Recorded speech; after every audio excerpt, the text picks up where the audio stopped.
What's going on, everybody? Welcome back. We've got some history to talk about. It was an insane Lionel Messi performance for Inter Miami on Saturday night against the New York Red Bulls. And I don't want to wait to talk about it, so let's do it today. Inter Miami beat the New York Red Bulls 6-2 at home, and this was the Lionel Messi show. He was involved in all 6 goals. He had 1 goal and 5 assists. 6 goal contributions is a new MLS single-game record, and 5 assists is a new MLS single-game record. Slightly ironically, the previous record of 4 assists in a single game was held by several people. The most recent of the people to have a share of that record was New York Red Bulls forward Dante Van Zier.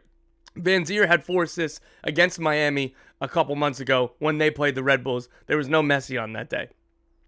Van Zier also scored in the first half of this game. And Messi said, no, I'll take the 3 points and I'll take your record. Thank you very much. Incredibly, and I really hope that this isn't going to be lost in the sands of time, the Red Bulls were up 1-0 at halftime. The Red Bulls were straight up the better team in the first half. They deserve that lead. The Red Bulls are viewed as one of the better defensive teams in this league. And it was just an absolute tsunami that they got wrapped up in. There was no chance of swimming away. He had 6 goal contributions in 45 minutes. Luis Suarez had a hat trick in about 16, 17 minutes later in the game as this game continued to get further and further away from the Red Bulls. You run out of words. I didn't know exactly what to say. I tweeted something after Messi had his second assist, and I was like, wow, he's got 10 goals and 10 assists in 9 matches or whatever it was. And it's like when I'm hitting send tweet, I have to update the current stats and oh my God. At the end of the game, Messi's season stats are 10 goals and 12 assists. He's played 675 minutes. Let me say that again. 10 goals and 12 assists in 675 minutes. That's a goal contribution every 30 minutes. This dude is an alien. It's unreal. I'm running out of things to say. I'm sure Tata Martino, who had him at Argentina and Barcelona and now Miami as well, he's running out of things to say too. After the game in a press conference, he says, in Spanish, translated to English, well, I always say the same thing. It is redundant to talk about him. Messi makes a difference always. He participated in 6 goals. I don't think we'll ever see anything like that again. And I want to agree, except Messi's got plenty of games left this season and next season. So who knows what's going to happen, right? Again, it was a historic day, but Lionel Messi, Foot Mob has a little bit higher standards that even you can't reach. He had a 9.7 despite being involved in 6 goals. Run more, brother. Get stuck in a little bit. I don't know what to tell you. Not good enough. You can't get a 10. You can't get a clean 10. So that was a historic day at a historic first calendar year for Lionel Messi at the club. He arrives last summer, leads them, the last place team, to win the League's Cup, the first of its kind in this version of League's Cup. They win the final. It was incredible. Now he comes back in this year. They're top of the league, despite, again, he's missed some games, and he's top. He's leading MLS in both goals and assists. It's unreal. What other records could he rewrite this year? Let's check it out. So again, Lionel Messi has 10 goals and 12 assists, and he's got eyes on some records. First of all, he's already missed 4 games this season. He could miss around 6 games for the Copa America. I'm assuming it's going to be 6. It could be 7 if they give him a little bit of time off, or obviously it could be slightly fewer if they don't get to the final. But I can't really see a scenario in which they don't at least get to the semifinals, right? So I'm assuming 5 or 6 games is a really safe bet for what he misses. So that would be a maximum of 24, 25 games if he plays every single game left on the calendar. I'm assuming he's going to miss a couple more because I'd assume everybody's going to miss a couple more. Plus, a 36-year-old player, everything else, like, safe bet. So let's say he plays 20, 22 games in the season because over the next month, they have 2 midweek games. I can say with certainty he does not love those ideas of more midweek games and more fixture congestions. That'll happen at least one more time in the fall, and games could be rescheduled because of a League's Cup run and everything else. So there's at least 3 more weeks in which they're going to have Saturday, Wednesday, Saturday. At least they won't play over the September and October international breaks like MLS teams played over the breaks in March. Miami will not play in September, October. So maybe 22 games is a safe bet. Again, it could be as many as 24, 25, but I just wouldn't bet on that. So he's going to be at a deficit just in terms of opportunity availability, right? So again, he's got 10 goals, 12 assists. That's 22 combined goal contribution. The best single season in MLS history is Carlos Vela in 2019. He had 34 goals and 15 assists. 34 goals is the league record, 4 goals in a single season, and the goals plus assists of 49 is easily the best goals plus assists in a single season. I do want to point out, in case some people who aren't entirely familiar with MLS are watching this video, hello. MLS counts secondary assists. So that Vela number 15 counts primary and secondary assists. So if you're looking on like Transfer Market or whatever, it says Vela had 10 assists that season because he had 10 primary assists. But in MLS record books and for the purposes of this exercise, what officially will be a new MLS record includes secondary assists. And that's why, again, Messi has 12 assists this season. That includes secondary assists. If you look on Transfer Market or wherever else, it'll say that Messi has 9 primary assists this season.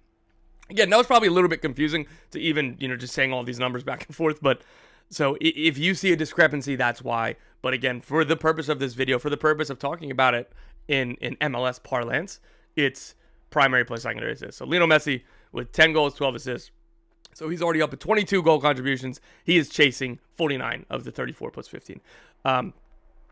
Check out this incredible graphic made by my man Jeff Reuter over at The Athletic.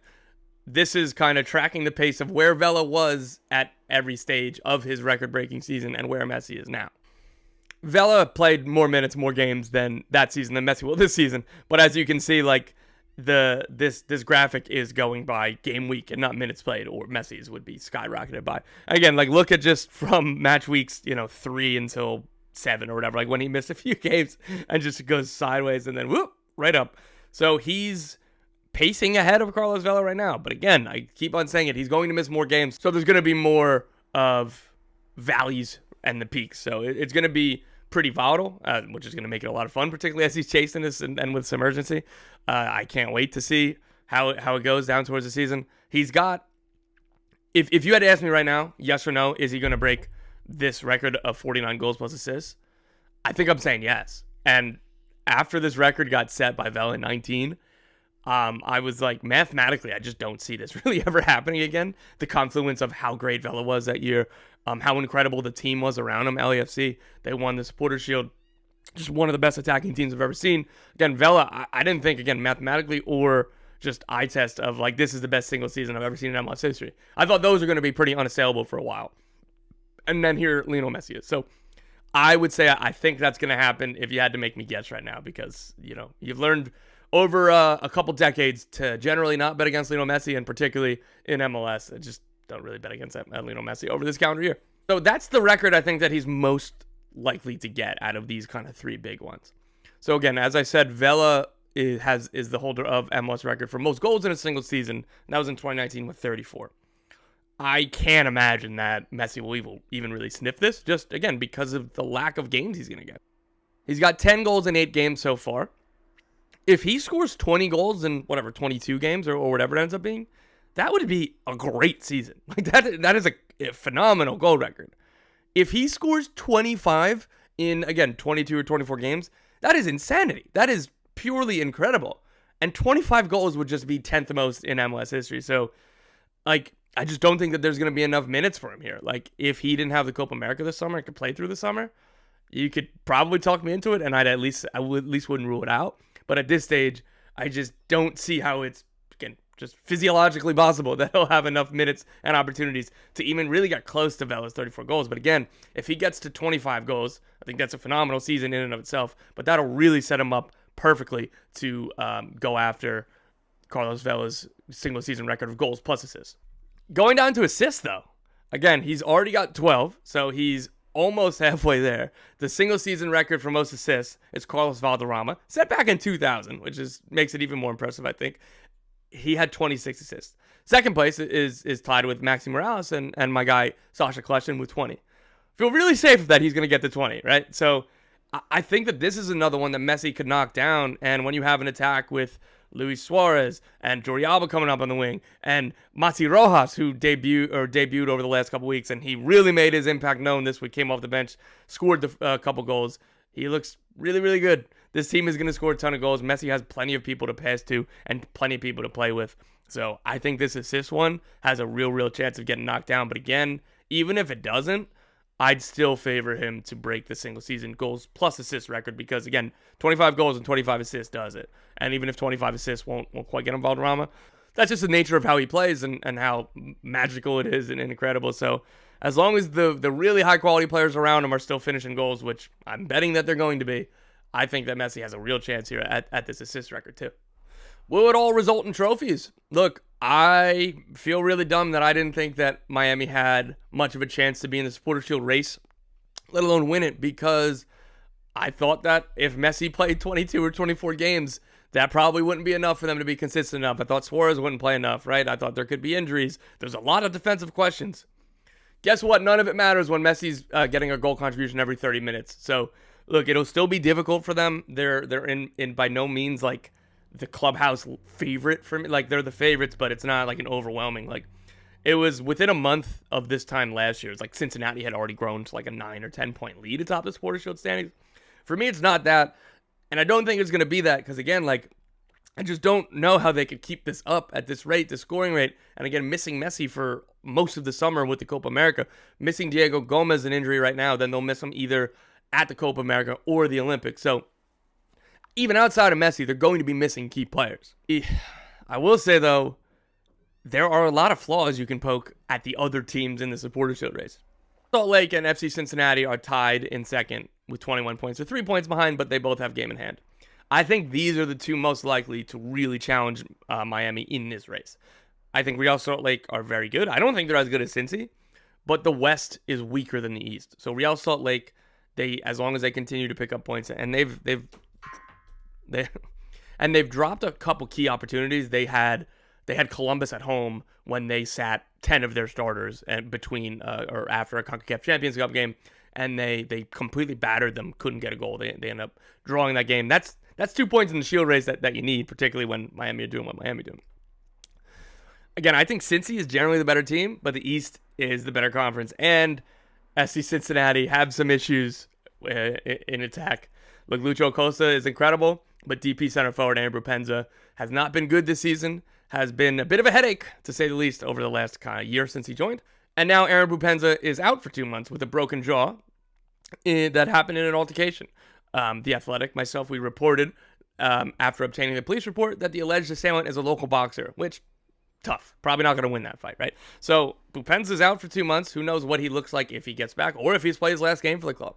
I know that they were ready to move on from him this summer, even before the broken jaw. So that's a lot of uncertainty. Who knows when, if they sell Bupenza, if they can, when a DP forward comes in, if the player is going to hit immediately and change there's just a lot of questions around this team. Minnesota, Toronto, Vancouver are the next teams in the Shield race. I just don't want to be a hater. They're not Shield teams, and they shouldn't be looked at. Like, particularly Minnesota and Toronto, incredible seasons. It's not anything mean to say that I just don't think that they're going to be one of the top 3 teams in the league when it's all said and done. Maybe I'm wrong, but take nothing away from their start. I just don't see them really in this race. Vancouver, maybe that's a little bit dismissive of them. I just don't think they have enough high-end talent. Then there's LA Galaxy, New York Red Bulls. Red Bulls, I'm not going to say much about them after they just got slaughtered by Miami this weekend. LA Galaxy, I think that they should be in the mix for this, but their defensive issues I'm worried about, and they don't have Messi to cover those up. Then there's going to be the Leagues Cup, which Miami defending their title, and in a knockout tournament, I would struggle to bet against them. So, again, they're going to be favorites going into that competition, and then obviously they'll be among the favorites going into the playoffs, particularly so if they have home field advantage. When you have the top-end talent they have in a knockout tournament, you're always going to kind of be favorites. And that was my entire thesis about why I picked them to win MLS Cup, but not the Shield, because I thought over the long slog of a regular season, they wouldn't, one, even be prioritizing it, and just understanding that players might be in and out. Hasn't mattered so far, and they're 12 games into the season, so just over a third. Can't wait to see where this one ends, man. All right, that'll do it for today. Just wanted to talk about a little bit of Lionel Messi brilliance. I haven't leaned on the Lionel Messi stuff throughout this YouTube adventure, so I hope that you guys can understand that I'm, this title and everything that's gonna have Messi in it. I know that there's plenty of Lionel Messi content out there for MLS fans. That's why I really try hard to make sure to cover it all and to make sure to really focus on the rest of the stuff. Because if you want Lionel Messi, you're gonna get it elsewhere. But look, man, 1 goal and 5 assists. I had to do a quick solo Messi video and talk about what this might mean for the rest of the season, but rest assured this won't become a Messi channel, even if this numbers will probably do more views than me breaking down Real Salt Lake and FC Cincinnati and other stuff. But hey, just trying to give the MLS that goes what they want. One more point, because I need to get this off my chest because I'm disappointed in myself. Guy Fieri was in in Asbury Park. It's the town next to where I live, and it's a town that I love. I was hanging out with a friend on Friday night, and he was like, "Yeah, bro, what do you want to do? We could go see Guy Fieri." And I was like, "What in the hell are you like? Good joke, dude. Like, I don't even know what that means." Then we ended up going and grabbing a beer somewhere, and someone was like, "Yo, Guy Fieri's in there." It's like, "What?" It's like he's in town, promoting his new tequila. And I was like, "Let me go see." And I go into the other room, and he apparently had left 5 minutes prior. Guy Fieri was in my town. I was out that same night, and I missed him. I am very upset with myself, and I'm not going to be able to forgive myself. So I needed to tell you guys that because I feel disappointed, and it feels good to say it out loud. And road to recovery, go back to the training ground, work on some stuff, set pieces training, and I'll be better next time if Guy Fieri is ever promoting his tequila in my town again. All right, that'll do it. Catch you soon.